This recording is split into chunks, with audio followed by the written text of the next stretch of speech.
नमस्कार दोस्तों, मैं दीपक गोठी और बात कर रहे हैं वंदे मातरम पर। भारतीय जनता पार्टी का एक सूत्रीय कार्यक्रम कि किस तरह हिंदू और मुस्लिम को लड़वा दिया जाए, ऐसा मैं नहीं कह रहा, ऐसा देश के नेता कहते हैं। और नेताओं में भी वो नेता जिनका वर्चस्व है, जिनकी बात सुनी जाती है। मैं बात कर रहा हूँ फारूक अब्दुल्ला साहब की। उन्होंने कहा है कि भारतीय जनता पार्टी का कोई एजेंडा नहीं है, वो केवल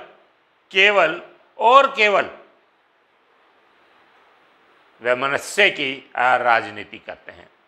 उनका बस चले तो वो इस देश में हिंदू और मुस्लिम को लड़ाकर अपना राजपाट चलाते रहें। ऐसा ही कुछ उनके सुपुत्र ने भी कहा है। और उत्तर प्रदेश में भी आजकल आप देख रहे हैं कि जो बातें चल रही हैं और उसमें अफ़गानिस्तान और अब्बाजान, मुझे अभी तक समझ नहीं आया कि अफ़गानिस्तान की परछाई यूपी में कैसे आ गई। बहुत लंबा सफ़र है और परछाई इतनी लंबी नहीं थी कि वो आके यूपी में बोले। लेकिन ओवैसी का एक सूत्रीय कार्यक्रम कि मुस्लिम समुदाय को इकट्ठा करूं।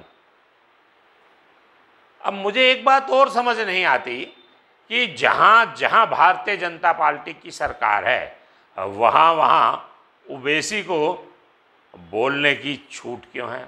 वैसे तो एक कहावत है, खुदा मेहरबान तो गधा पहलवान, लेकिन वो यहाँ चित्रार्थ नहीं होती, लेकिन उसके अंश मिलते हैं।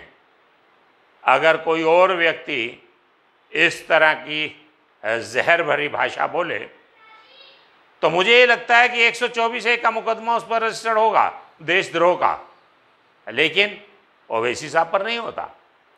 ओवैसी में साहब कह रहा हूं क्योंकि वो जो बोलते हैं उसका बिल्कुल सीधा, लोग तो कहते हैं आड़ा तिरछा या जलेबी की तरह सीधा नहीं, बिल्कुल स्ट्रेट वे में उसका फायदा होता है भारतीय जनता पार्टी को। क्योंकि मुस्लिम वोट वो एकीकृत करना चाहते हैं, लेकिन वो होता नहीं। और यूपी में तो मुझे ऐसा लगता है कि अखिलेश मुस्लिम वोट पर डाका डालेंगे। मैं शब्द कह रहा हूँ, डाका डालेंगे। कांग्रेस भी जैसे कहते हैं ना, उठाई गिरों वाला काम थोड़ा बहुत ले पाएगी। और कुछ समुदाय मुसलमानों में भी ऐसे हैं जो मोदी को पसंद करते हैं, वो मोदी जी को भी वोट देंगे।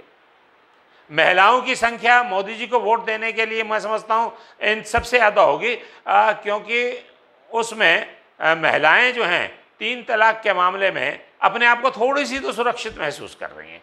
अब ऐसा नहीं है कि तैने खाना बनाया, सब्जी में नमक ज़्यादा बन गया, चल तलाक तलाक तलाक। अरे भाई, नमक डला था, तलाक की क्या मसला है। तो वो व्यवस्था थोड़ी सी चेंज हुई है। तो मुझे लगता है कि महिलाओं के कुछ वोट मोदी जी को भी मिलेंगे। ओवैसी जी जहाँ तक मैं समझता हूँ अपने टारगेट में कितना सफल होंगे ये तो मैं नहीं कहूँगा, क्योंकि यूपी से पहले आपने देखा है बिहार में, वहाँ कुछ सीटें मिली, लेकिन ममता के यहाँ कुछ नहीं मिला। वहाँ लगता है सबकी जमानत जब्त हुई। अब जमानत जब्त होने के बाद भी एक नेता में इतना उत्साह कि मैं 100 का तो ऐलान किया था, पता नहीं कितने पे लड़वाते हैं, क्या होता है, कहाँ कहाँ मार पड़ती है और उनकी मार का किसे कहाँ कितना फ़ायदा होता है, ये तो समय ही बताएगा। लेकिन आज मैं जो बता रहा हूँ, जो नेता कह रहे हैं कि भारतीय जनता पार्टी हिंदू और मुस्लिमों में वैमनस्य का शासन लाकर अपना शासन कामयाब करेंगे। अभी इतना ही, फिर बाद में बात करते हैं। जय हिंद।